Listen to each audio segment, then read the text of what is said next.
오늘 하나님께서 우리에게 주시는 말씀은 신약성경 마가복음 2장 1절에서 12절 말씀입니다. 제가 가진 성경으로 신약성경 54페이지에 있습니다. 마가복음 2장 1절에서 12절까지 말씀, 우리 한 절씩 교독하실 때에 제가 먼저 1절 받들어 읽겠습니다. 수일 후에 예수께서 다시 가버나움에 들어가시니 집에 계신 소문이 들린지라.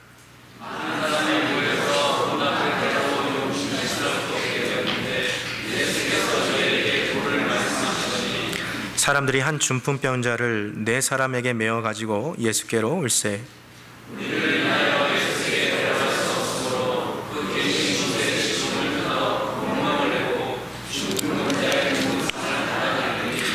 예수께서 저희의 믿음을 보시고 중풍병자에게 이르시되 소자야 내 제사함을 받았느니라 하시니,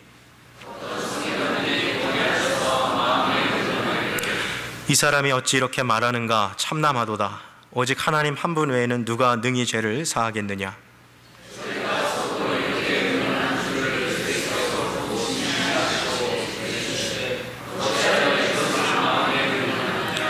중풍병자에게 내 제사함을 받았느니라 하는 말과 일어나 내 상을 가지고 걸어가라 하는 말이 어느 것이 쉽겠느냐.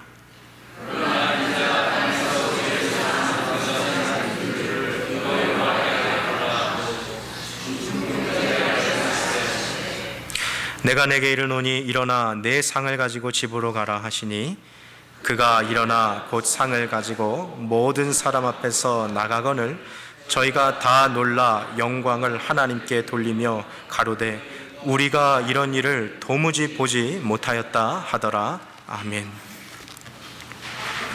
우리의 소망이 되시는 하나님 아버지, 오늘 이 시간 우리들을 주의 전으로 불러주시고 하나님 말씀을 듣게 하심은 이 살아있는 말씀을 통하여 주의 마음을 우리에게 들려주시기를 원하심을 믿고 이 시간 감사를 드립니다.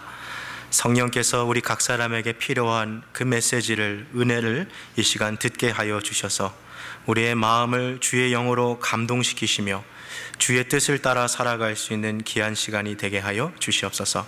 감사드리며 주 예수 그리스도의 이름으로 기도합니다. 아멘. 반갑습니다. 잘 오셨습니다. 우리 전후좌우 계신 분들 보시면서 함께 같이 인사하시겠습니다. 반갑습니다. 잘 오셨습니다.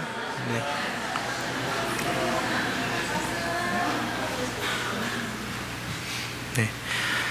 저는 지난주 월요일부터 수요일까지 LA에 위치한 남가주 사랑의 교회에서 미국 전역에 있는 목회자분들과 함께 같이 좀 모여서 제자 훈련에 대한 것들을 같이 이렇게 나누는 포럼을 참석했습니다.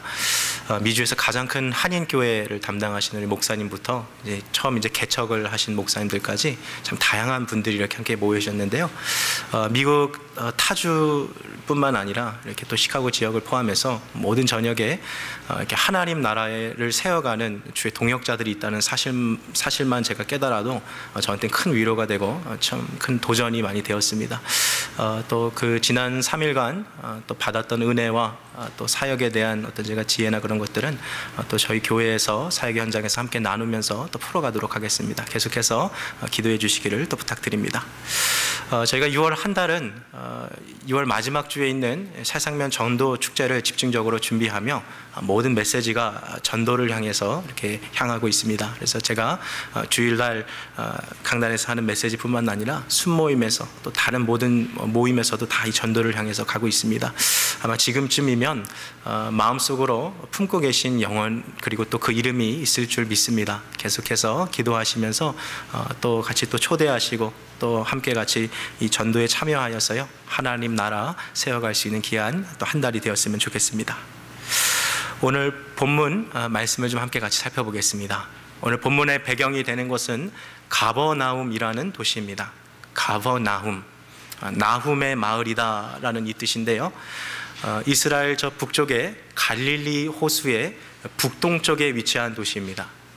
해안가에 위치한 도시이다 보니까 이 갈릴리 호수 사방에 있는 도시들이 이곳에서 무역을 합니다. 그러니 무역 상인들이 많이 오고 가는 도시고요. 백부장들이 로마의 병사들을 이끌고 주둔해 있는 도시였으며, 또한 유대인들이 안식일마다 모이는 회당이 있어서 많은 유대인들이 또 오고 가는 그런 도시였습니다. 이처럼 다양하게 많은 사람들이 오고 가는 이 활발한 도시에서 오늘 예수님이 찾아오신 것이죠. 본래 예수님은 유년 시절 갈릴리의 나사렛이라는 도시에서 그 유년 시절을 보내셨습니다만, 공생애를 시작하시면서 예수님이 한번 이사를 가시죠. 바로 이 가버나움이라는 이 도시입니다. 그러나 예수님께서 처음 이 도시에 오셨을 때 많은 사람들은 이 나사렛 촌동네에서 온 30대 젊은 목수 예수를 주목하지 않았습니다. 사람들이 예수님을 주목하게 된 바로 그 사건은 바로 이성의 이 문둥병자를 고치신 그런 사건이었어요. 이 사건을 계기로 가버나움의 많은 사람들이 나사렛 예수라는 이름을 듣게 되죠. 얼마나 예수님이 유명해졌냐 하면요, 오늘 본문의 전 문맥인 마가복음 1장 45절 말씀을 보시면 사람들이 예수님을 찾으라고 혈안이 되었어서 예수님이 도시 안으로 도저히 들어갈 수 없을 정도로 되어 있습니다. 그럴만도 하죠. 문둥병이라는 병은 불치병입니다. 도저히 의학으로 고쳐지지 않는 병이죠. 그러니 그러한 고칠 수 없는 병을 고친 선지자와 같은 위대한 인물이 나타났다 하으니 온 마을의 이슈가 될 수밖에 없었던 것이죠. 자, 사람들이 예수님을 찾아다니기에 도시로 들어갈 수 없었습니다만, 이제 시간이 어느 정도 지나고 그 열기가 좀 사그라들었을 때 예수님께서 도시 안으로 다시 돌아가십니다. 그래서 오늘 본문 1절 말씀이 이렇게 시작하죠. 수일 후에, 예수님을 찾던 그 사람들의 열기가 어느 정도 식은 이후에 예수님께서 다시 이 가버나움에 있는 집으로 들어가셨어요.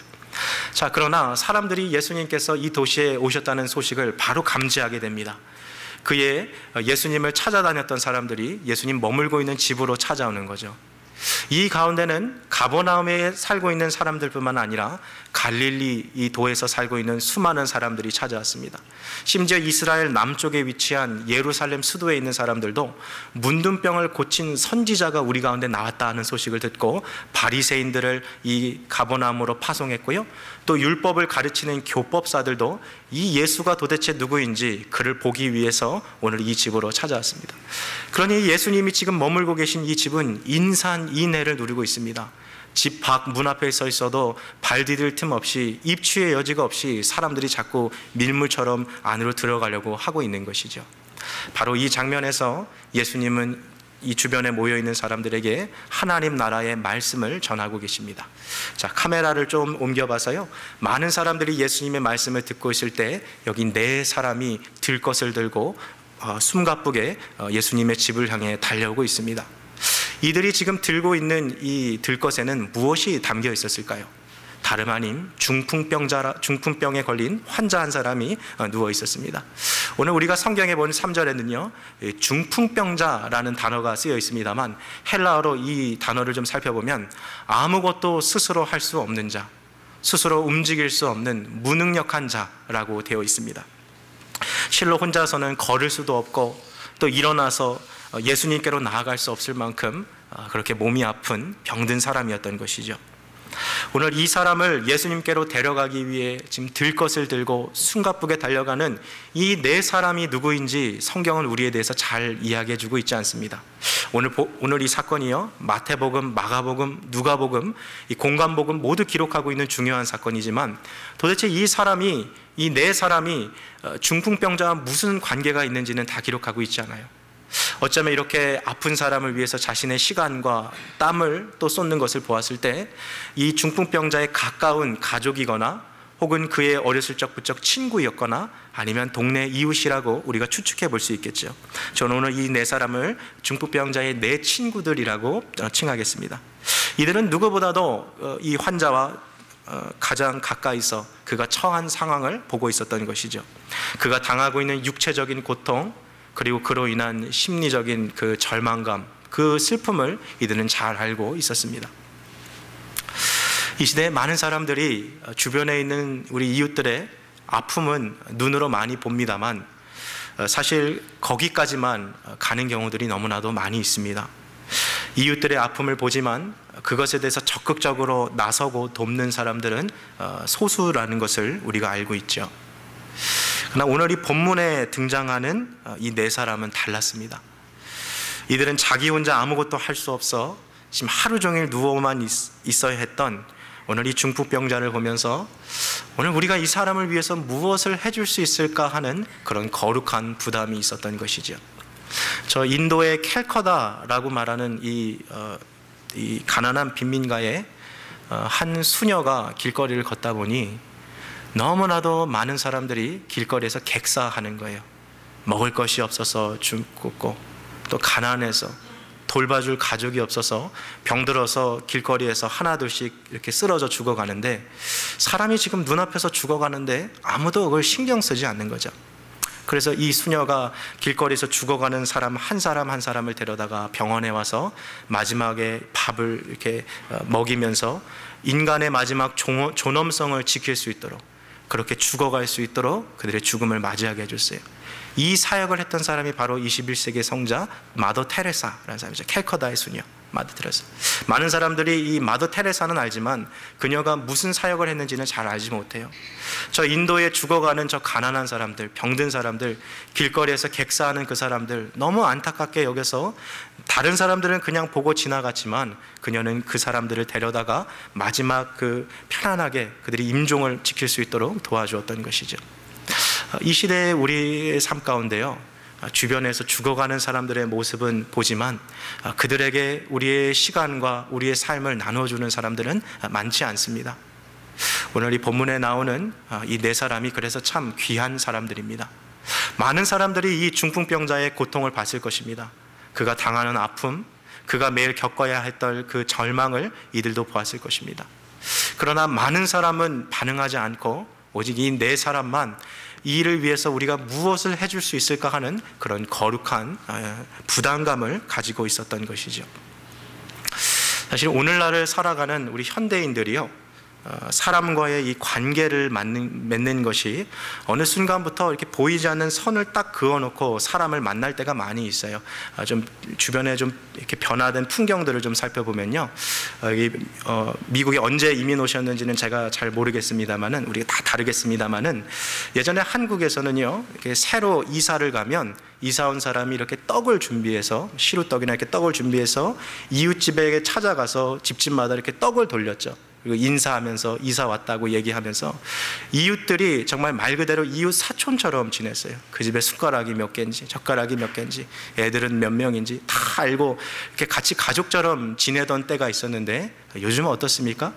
옆집에 누가 이사 왔는지 도무지 알지 못하고요, 심지어 옆집에 있는 사람이 죽어서 몇 달이 지나서 시체 썩은 냄새가 그 아파트 밖으로 나와야지만 뭔가 옆집에 일이 있구나 하는 것을 깨달을 정도로 아주 삭막한 시대를 우리가 살아가고 있는 거죠. 왜 그럴까요? 현대인들은 너무나도 바쁘다는 거예요. 너무나도 피곤한 생활을 하고 있다는 거예요. 지금 내 인생 하나만 지금 관리하고 책임지기도 너무 힘든데, 내 가족, 내 자녀 돌보기도 너무 힘든데 남의 집 그 사정까지 돌볼 여력이 없다고 이야기하는 것이죠. 그래서 누군가를 만나고 교제할 때도요, 상대방하고 너무나도 가까워지면 저 사람의 인생에 대한 내가 부담을 떠안고 책임을 져야 하는 것이 귀찮아서요, 사람들에 대한 어떤 선을 다 긋는 게 있어요. 이런 분위기들은 교회 안에도 그대로 돌아왔습니다. 수년간 교회에서 한 교회를 같이 다니는데요, 저 집사님이 무슨 일을 하는지 모르는 경우들이 너무 많아요. 지금 저 집사님이 뭐 때문에 아파하고 있는지, 뭐 때문에 그렇게 교회에서 눈물을 흘리면서 기도하고 있는지 그 사연을 모르고 같은 교회에 있는 일들을 우리가 많이 보게 됩니다. 참 안타까운 현실인 거죠.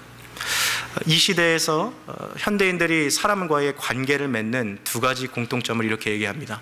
무관심과 냉담함. 옆에 있는 사람에게 별로 관심이 없어요. 지금 나 먹고 살기도 너무 바쁘고 힘들고 피곤하다 보니까 옆에 사람에게 눈 돌릴 틈이 없는 거예요. 앞만 보고 가는 거예요. 두 번째는요, 옆에 있는 사람이 아프고 힘든 걸 아는데 거기에 대해서 어떠한 조치를 취하지 않는다는 거예요. 그 소식을 듣고서는 가슴 아파할 수 있어요. 그냥 눈물 흘리며 같이 공감을 해줄 수 있지만 거기까지인 경우가 대다수라는 거죠. 저 아파하고 슬퍼하는, 저 고통당하는 그 이웃들을 위해서 적극적으로 무언가 하는 사람들은 그다지 많지 않다는 거예요. 한 신학자가 21세기를 살아가는 그리스도인들에 대해서 이렇게 평가했습니다. 악을 적극적으로 행하지는 않지만 또한 동시에 선을 적극적으로 행하지도 않는 그런 미지근한 상태에 있는 크리스천들. 그러나 하나님의 역사는요, 피상적인 관계 속에서 절대로 일어나지 않습니다. 이웃에 대한 무관심, 그리고 냉담함, 그러한 삶의 태도 가운데서는 하나님의 역사가 절대 일어나지 않는다는 거예요. 아파하고 눈물 흘리는 우리 이웃들, 고통 속에서 신음에 처한 그 사람, 그의 영혼에 대한 책임의식을 갖는 것에서부터 하나님의 역사는 시작합니다. 성경책을 창세기부터 요한계시록까지 읽어보면 한 가지 공통점을 발견하게 돼요. 그것은 하나님께서 역사 속에서 사용하신 사람들은요, 영혼을 향한 눈물이 있는 사람이라는 것을 보게 됩니다. 구약성경에 느헤미야라는 사람 혹시 기억나십니까? 그는요, 페르시아라는 궁정에서요, 정말 고위 공무원으로서 호의호식하며 살 수 있는 사람이었어요. 그러던 어느 날 그의 동생 하나냐가 예루살렘을 방문했다가 다시 페르시아로 돌아오죠. 그때 느헤미야가 자기 동생에게 예루살렘에 대한 안부를 물어봅니다. 그때 하나냐가 형 느헤미야에게 말해줘요. 성벽은 소전이 되어 불타 없어졌고 성전은 완전히 황폐하게 되었다. 이 소식을 들은 느헤미야가 수일 동안 금식하며 울면서 기도하죠. 많은 사람들이요, 이웃들의 아픔을 보고 있지만 그것에 대해서 정말 가슴 아프게 통감하고 있지를 못하는 것 같아요. 누군가의 힘들고 어려운 것들을 도와주는 그런 책임의식이 우리 안에 많이 사라져 버렸다는 것을 보게 됩니다. 오늘 본문에 등장하는 4명의 친구들은 어떻습니까? 이 중풍병자의 고통과 아픔을 보았어요. 그러나 거기서 멈추지 않고 그들을 들것에 메어서 예수님께 데리고 왔습니다. 여러분, 오늘 우리 주변에 이렇게 들것에 매어 예수님 앞에 데리고 와야 할 사람들 혹시 있지는 않을까요? 이민자의 삶을 살면서 너무나도 버겁고 힘들고 어디서 위로를 얻을지 몰라서 그냥 이게 내 팔자인가 보다 하고 그냥 절망 가운데 살아가고 있는 그런 주변의 사람들 혹시 있지는 않을까요? 혹은 반대로 소유는 정말 많고 부하게 살고 있지만 정말 영혼에 커다란 구멍이 있어서 허전함과 외로움으로 삶의 목적이 무엇인지도 모른 채 방황하며 살아가고 있는 사람들이 있지 않을까요? 다 들것에 실어서 우리가 주님께로 데리고 와야 할 사람들입니다. 내가 도와주지 않으면 평생 예수 안 믿을 사람들, 내가 도와주지 않으면 너무 힘들어서 혼자 예수 믿지 못할 사람들, 우리 다 예수님께로 데리고 나오십시오. 그 사람 혼자 나올 수 없으면 그를 들고서라도 데리고 나오십시오. 죽어가는 영혼들에 대한 책임의식을 가지시기를 바랍니다. 단순히 그들의 아픔을 마음으로 공감해주는 그것만으로는 아무런 역사도 일어나지 않아요. 만일 4명의 친구가 중풍병자가 하루 종일 누워있는 거 그거 보고 아파하며 눈물을 흘렸다, 참 감동적인 장면입니다만 그러했다면 이 중풍병자는 그냥 평생 그렇게 살았을 거예요. 이들이 그의 인생을 돕기 위해 그를 들것에 실어 예수님께로 데려갔기 때문에 역사가 일어난 것이죠. 하나님의 역사는 누구로부터 시작됩니까? 거룩한 부담감, 영혼에 대한 책임의식을 갖고 있는 바로 그 사람으로부터 시작되고 있습니다. 우리 사랑하는 성도 여러분, 지금 우리는 누구를 예수님께 데리고 오려고 그렇게 기도하고 계십니까? 어떠한 영혼의 이름이 우리의 가슴 가운데 새겨져 있습니까? 고통과 절망에 빠진 영혼에 대한 책임의식을 가지시기를 다시 한번 주님의 이름으로 권면합니다. 우리 3절, 4절, 우리 두 구절 말씀 함께 같이 읽겠습니다. 시작. 사람들이 한 중풍병자를 4사람에게 메워 가지고 예수께로 올세 무리를 인하여 예수께 데려갈 수 없으므로 그 계신 곳에 지붕을 뚫어 구멍을 내고 중풍병자의 누운 상을 달아내리니. 자, 4명의 이 친구들이요, 이 중풍병자를 들것에 실어서 그 들것을 들고 예수님 계신 곳으로 다가왔어요. 근데 문제가 하나 발생하죠. 지금 예수님 계신 곳은요, 전국에서 모여든 사람으로 인해서 발 디딜 틈이 없습니다. 조금만 들어갈게 해도 너도 나도 같이 갖고 있는 사연이 달라서 지금 예수님 보려고 혈안이 되어 있기 때문에 길을 터주지 않는 거죠. 도무지 안으로 들어갈 수가 없어요. 여러분, 사람을 위로하고 돕는 일이라는 것이요, 늘 이렇더라고요. 내가 저 사람을 내가 가진 에너지의 한 30%만 내가 써서 저 사람을 도와줘야겠다 하고 일을 탁 시작하고 그를 위로해 주는데, 하다 보니까 그게 아니라는 것을 느꼈어요. 이 사람을 진짜 위로해주고 이 사람을 도와주려면 내가 가진 100을 쏟아부어야 되는구나 라는 것을 깨닫게 되는 거죠. 많은 사람들이 바로 여기서 이제 갈등하기 시작합니다. 나는 처음에 30만 이 사람한테 주고 위로하려고 그랬는데 막상 도우려다 보니까 더 많은 것이 요구되니까 거기까지는 헌신하기는 너무 좀 어려운 거예요. 그래서 좀 마음을 이렇게 생각하죠. 나도 도와줘 보려고 했어. 나도 시도해 봤잖아. 근데 이렇게 상황이 힘들고 어려운데 어떻게 하겠어? 뭐 어쩔 수 없지 뭐. 시도는 해봤어요. 근데 그 시도했다는 것 때문에 더 나아가지 못하고 그 자체를 위로 삼고 포기하는 경우들이 너무나도 많다는 거죠. 여러분, 오늘 우리가 본문에 나오는 이 4명의 친구들이었다면 오늘 어땠을까요? 이 들것을 들고 내 사랑하고 아파하는 친구가 이렇게 누워있는데 예수님 앞에 데리고 나왔어요. 가봤더니 집 앞에 수많은 사람들이 있고 도저히 길도 내어주지 않습니다. 어떻게 했을까요? 지금 사람들이 너무 많으니까 우리 오늘은 그만 돌아감세. 지금 사람들은 많지만 언젠간 우리 차례도 오겠지. 좀 기다려봄세. 어떻게 우리가 반응했을까요? 오늘 본문에 나오는 4명의 친구들은요, 포기하지 않았어요. 그들은 문제가 복잡해지고 상황이 어려워져도요, 중풍병자를 예수님 앞에 데려가기 위한 노력을 포기하지 않았습니다. 이들이 지금 이 영혼을 얼마나 사랑하고 있는지를 보여주는 대목이죠. 사람은요, 사랑하는 대상에 대한 그 마음이 다가 있으면요, 어떤 상황과 환경이 어려워도요, 끝까지 그를 책임지는 그런 마음들이 있어요. 사랑이라는 것은요, 정말 창의적인 이 발상을 일으키더라고요. 혹시 주변에요, 청년의 때에 부모님이 반대로 이렇게 결혼을 못할 뻔한 그런 분들 보신 적 있으십니까? 예를 들어서 사위 될 사람이 집에 갔는데 장인 장모님이 이게 너무 마음에 안 드는 거예요, 사위가. 그래서 내 딸 줄 수 없다고 막 반대하죠. 근데 그때부터 이 사위가 어떻게 합니까? 아주 창의적인 발상들을 막 하기 시작하죠. 이 사랑하는 이 여자를 위해서 어떻게 해서든지 이 장인어른 장모님 마음을 바꿔보려고 선물도 공세해보고 자기 나름대로 막 노력해보지 않아요? 사람이 그런 것 같아요.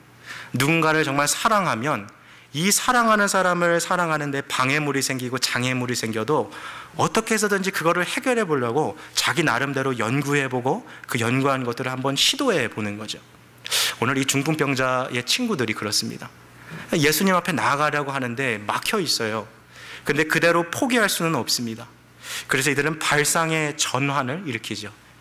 지금 이 사람들이 많아서 우리 갈 수 없으니까 우리 저 옥상으로 올라가서 지붕을 뚫고 우리 이 침상을 그 밑에 내려 예수님 앞에 이 사람을 데려갑시다.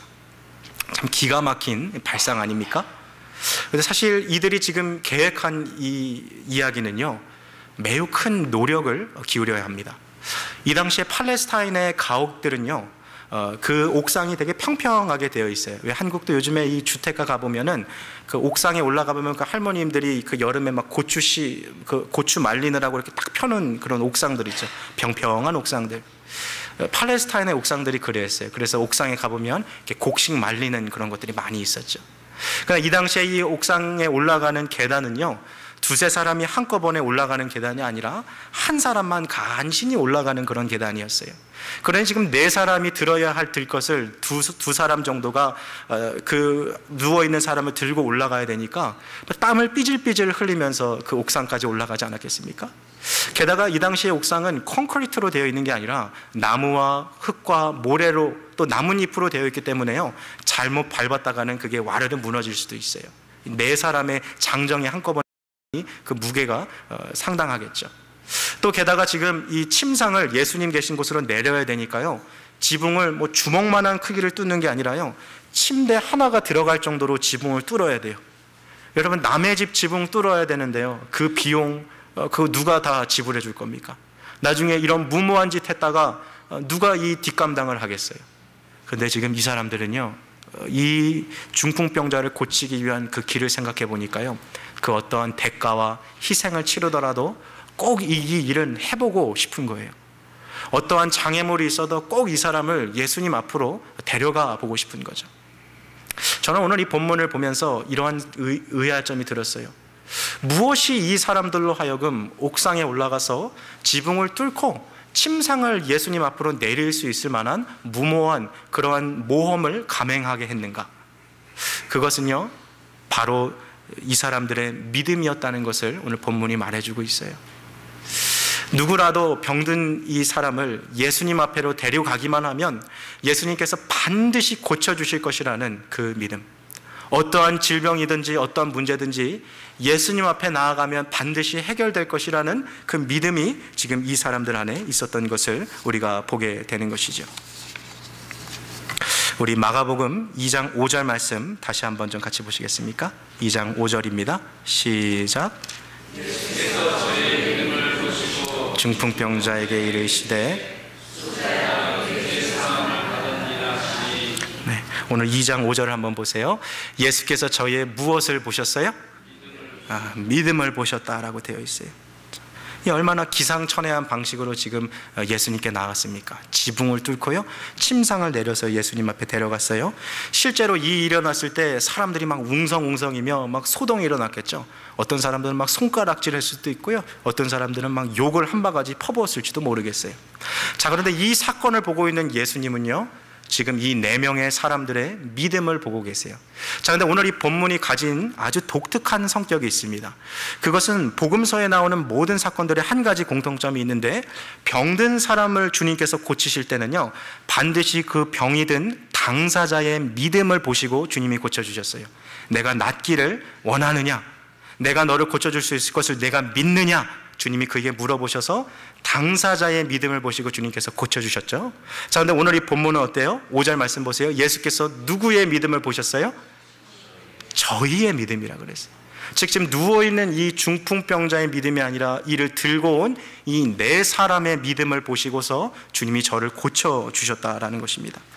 주님은요, 이처럼 이웃의 고통을 외면하지 않고 힘들게 무거운 것을 들고 와서 지붕까지 뚫고 침상을 내리는 이 열심, 누구라도 예수님 앞에 데려오기만 하면 저의 병이 나을 것이다 라는 이들의 믿음을 보시고 이 사람을 고쳐주셨다는 것입니다. 여러분, 우리가 누구를 위해서 요즘 기도하고 있습니까? 어느 영혼을 하나님께로 인도하려고 이렇게 우리가 기도하고 있습니까? 누구라도 예수님 앞에 나오기만 하면 고침받을 수 있을 것이라고.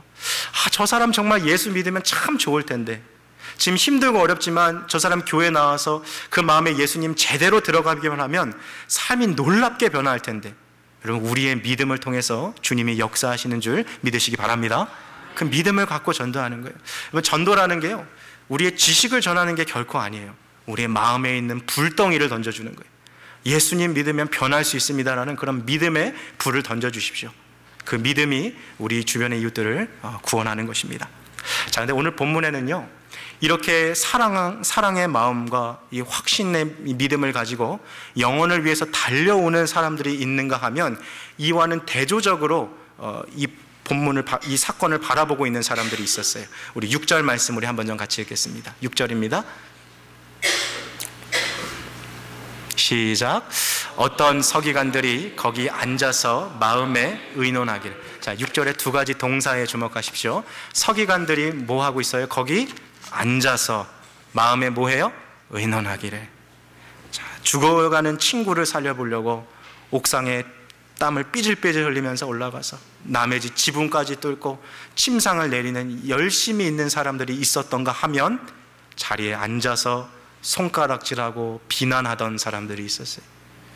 여러분, 이것은요, 교회도 마찬가지예요. 우리 교회 안에서 누군가는 정말 죽어가는 영혼들을 살리려고 어떻게든 예수님께로 인도하려고 땀을 삐질삐질 흘리면서 노력하는 그런 분들이 계신가 하면, 또 다른 분들은 그것을 보며 앉아서 비난하는 분들이 있어요. 왜 저렇게 유난 떨어야 하는가? 저렇게까지 해야 하는가? 사람을 살리는 사람이 있는가 하면 사람을 죽이는 사람도 있습니다. 한쪽은 은혜를 향해 달려가고 있지만 또 한쪽은 은혜의 역사를 막고 있는 거죠.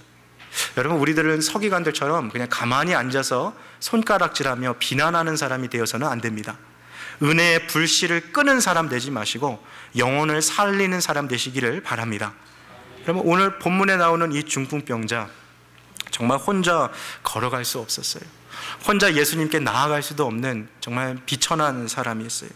누군가 도와주지 않으면 예수님 만날 수도 없는 이 사람, 누군가의 도움 없이는 이동할 수 없는 이 사람, 얼마나 무기력한 사람입니까?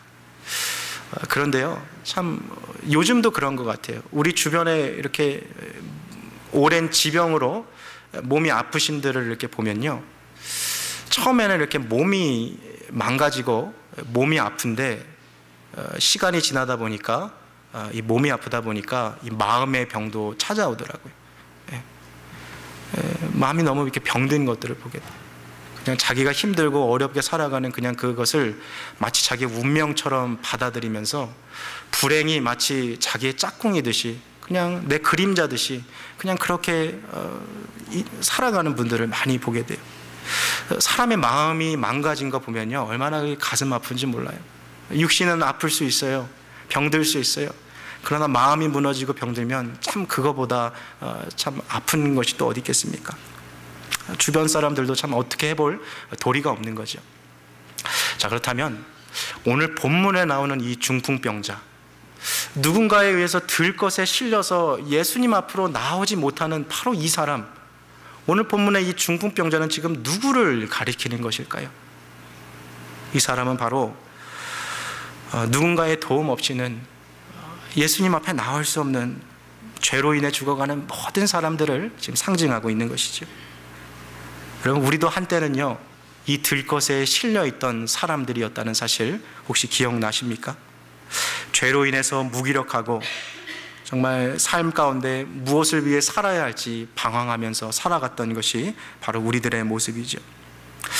성경을 이렇게 살펴보면 예수님을 만나지 못하고 여전히 죄와 허물로 죽어있는 사람들을 이렇게 가르치는 표현들을 볼 때요, 성경은 그들의 영혼이 죽어있다고 말하는데 마치 무엇과 같냐면요, 영적인 식물인간과 같아요. 살아있는 것처럼 보이지만 죽어있어요. 영적 송장이죠. 겉으로 보면은 막 살아있는 것 같지만 그 안은 정말 이미 죽어있는 거죠. 여러분, 우리들도 누군가 도와주었기 때문에 예수님 앞에 나오지 않았습니까? 나 홀로 예수님 앞에 나올 수 없는 그런 죄악 가운데 살아가고 있는 사람이었는데, 누군가가 나를 들것에 들어서 예수님 앞으로 나아가서 도저히 나올 수 없으니까 지붕을 뚫는 그 노력까지 해서 예수님 앞에 이렇게 나오게 한 것 아닐까요? 저도 지나온 제 삶을 이렇게 쭉 돌아보니까요, 저는 믿는 부모님 밑에서 태어났어요. 기독교 가정에서 태어났어요. 그런데요, 우리 부모님 말고도요, 저는 정말 무수히 많은 사람들의 셀 수 없는 그 도움을 통해서 제가 지금 이 자리에 있더라고요. 주일학교 시절 정말 그 개척교회 그 지하실에서 그 유치원 어린이를 방석에 앉히고서 두 손 모아서 주기도문을 가르쳐 주었던 우리 주일학교 선생님, 평일날 3교대로 간호사 근무하지만 토요일에 학교에 찾아와서 하교하고 있는 저와 제 친구를 데려다가 떡볶이를 사 먹으면서 또 말씀 가르쳐 주셨던 우리 그 여자 주일학교 선생님, 수능 전 며칠 전에 우리 집까지 찾아와서 공부를 잘하는 것이 인생의 목표가 아니라 예수를 잘 믿는 것이 인생의 가장 큰 성공이라는 것을 저에게 가르쳐 주시면서 기도해 주셨던 우리 주일학교 선생님, 무수히 많은 사람들이 제 인생에 거쳐갔어요. 무수히 많은 사람이 나 홀로 예수 앞에 나올 수 없기에 저를 들고 주님 앞으로 인도해 주셨더라고요. 참 많은 선생님들이 있었어요. 20대에 인쇄소에서 일했던 어떤 선생님은요, 정말 그 밤에 인쇄소에서 일해서 가졌던 그 돈 가지고 저희 먹을 거 사줬던 선생님도 있고요, 쌀집에서 쌀 나르면서 홀 어머니 모시면서 살았던 그 30대 우리 청년 주일학교 선생님도요, 자기가 뭐 해줄 수 있는 게 없을까 아이들을 위해서 고민하다가 그래도 자기가 잘하는 게 수학이니까 애들 모아다가 그렇게 수학 가르쳐 줬어요. 누군가는 자신의 삶을 헌신해서 저를 들고 예수님 앞으로 나와줬더라고요. 그런 한 분 한 분 무수히 셀 수 없는 그 사람들의 수고와 헌신이 있어서 오늘 제가 이 자리에 있다는 것을 저는 깨닫게 됩니다. 저뿐만 그랬을까요? 그렇지 않았을 것 같아요. 오늘 여기 앉아 계신 우리 성도님도 그러지 않았습니까? 우리의 삶을 돌아보면 무수히 많은 사람들의 그 셀 수 없는 도움, 나 혼자서는 예수님 앞에 나올 수 없기 때문에 누워있는 나를 들 곳에 들어서 예수님 앞으로 나오게 하고, 딱딱하게 굳어져 있는 내 이 심령을, 내 마음을, 죄로 인해서 정말 이 경화되어 버린 내 영혼을 뚫고 나올 수 있도록, 마치 이 병아리가 알을 쪼개며 나올 때 그 어미 닭이 밖에서 줄탁동시라 그러죠. 밖에서 같이 나올 수 있도록 깨워주듯이 예수님 앞으로 나올 수 있도록 우리의 이 돌처럼 굳어진 마음이 깨어질 수 있도록 마치 지붕을 뚫듯이 우리를 도와줬던 그 복수한 사람들이 우리의 인생을 거쳐갔다는 것입니다. 여러분, 우리도 한때는 다 이 들것에 누워있는 영적인 중풍병자들이었어요. 여러분, 오늘 이 본문에서 나오는 이 중풍병자 얼마나 불행한 사람입니까? 얼마나 미천한 사람입니까? 세상에 이렇게 불쌍한 사람이 또 어디 있겠습니까? 그런데 참 불행 중에 다행인 것은요, 이 사람을 불쌍하게 여기는 사람, 고통스러운 현실 가운데 함께 해줄 수 있는 그의 친구가 있었다는 거예요. 여러분, 내 인생이 정말 행복한가 불행한가는 무엇으로 결정되는지 아세요? 우리가 스퀘어피트가 남들보다 몇 배나 되는 그런 집에서 그 화려한 맨션에서 산다고 여러분 그게 우리 행복의 척도가 됩니까? 삐까뻔쩍한 자동차를 타고 다닌다고 우리가 정말 행복한 걸까요? 그렇지 않아요. 누가 정말 행복한 줄 아세요? 내 인생이 정말 힘들고 어려울 때, 내가 너무 고통스러워서 눈물 흘리고 있을 때 나를 믿어주는 그 한 사람, 세상 사람들이 다 나를 손가락질하고 비난할 때도 그래도 나를 끝까지 믿어주고 내 곁에서 내 편이 되어주는 그 한 사람의 친구만 있으면 여러분, 그 사람은 진짜 행복한 거예요. 고통스러운 현실에도요, 그 한 사람이 있으면 다시 일어날 수 있어요. 그 한 사람이 있기 때문에 다시 또 삶을 시작할 수 있는 거죠. 오늘 이 불행에 처한 이 중풍병자에게는요, 불행 중 다행으로 그런 친구가 4사람이나 있었어요. 예수 그리스도께로 이를 이끌고 가는 많은 친구들이 있었던 것이죠. 제가 지난 학창시절 때는요, 이런 기도를 많이 했어요. 하나님, 제가 보니까요, 이 세상은 누구를 만나는 에 따라서 참 인생이 결정되는 것 같은데, 하나님, 앞으로 제가 좋은 사람들 만나게 해주십시오. 좋은 선생님 만나게 해주시고요, 좋은 친구들 만나게 해주시고요, 좋은 사람들을 제 주변에 많이 도와주십시오. 만남의 축복을 주십시오. 제가 10대 때는 이런 기도를 정말 많이 했거든요. 근데 하나님이 이 기도를 들어주셨어요. 제 인생에 스쳐 지나간 사람들, 저와 관계 맺었던 사람들, 저는 하나님 앞에 너무 감사해요. 너무 좋은 분들, 세상에 이렇게 좋은 분들이 있을까 싶을 정도로 저에게 선한 영향력을 끼친 분들이 많이 지나갔어요. 근데 어느 정도 시간이 지나다 보니까 제 기도가 바뀌는 것을 제가 느끼기 시작했어요. 이전에는 하나님, 좋은 사람들 만나게 해주세요 라고 기도했던 제가 어느 순간부터 하나님, 이제는 제가 좋은 사람 되게 해주십시오 라고 기도하고 있더라고요. 하나님, 제가 정말 성경에 나오는 요셉처럼 이 시대에 많이 굶주려가는 저 사람들을 먹이고 위로하고 눈물을 닦아주고 때로는 어깨를 어루만져주고 누군가에게는 정말 작은 위로로 살아갈 수 있는 하나님 그런 삶이 됐으면 좋겠습니다. 가진 것 별것 없고 할 수 있는 것 없어도 주님, 누군가가 정말 기대하실 수 있는 그런 한 그루 나무처럼 좋은 사람 되고 싶어요.